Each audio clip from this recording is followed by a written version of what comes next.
আসসালামু আলাইকুম। আজ আপনাদের সাথে উঠিয়ে ধরবো বিএনপির 10টি মূলনীতি। বিএনপির 10টি মূলনীতি অনেকে জানে, অনেকে জানে না। প্রথম মূলনীতি হচ্ছে জাতীয়বাদী আদর্শ।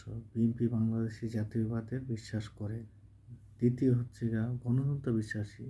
বহুদলীয় গণতান্ত্রিক ব্যবস্থা প্রতিষ্ঠা ও রক্ষার পক্ষে একমাত্র বিএনপি। মুক্ত বাজার অর্থনীতি। বিএনপি হচ্ছে মুক্ত বাজার অর্থনীতির পক্ষে, বেসরকারি খাতকে গুরুত্ব দেয়, রাষ্ট্রীয় নিয়ন্ত্রণের হয়ে কাজ করবে এরকম কখনো বলে না। 4, ধর্মীয় ও মূল্যবোধের প্রতি শ্রদ্ধা।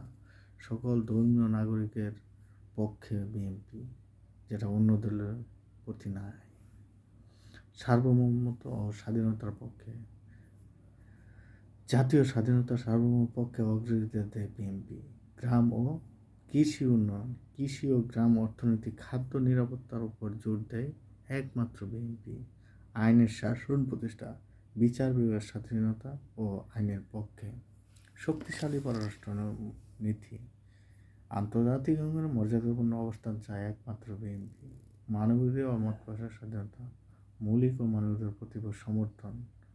দলীয় সংগঠন কাঠামো, কেন্দ্র থেকে তৃণমূল পর্যায় পর্যন্ত বিস্তৃত সংগঠন ব্যবস্থার নাম হচ্ছে বিএনপি।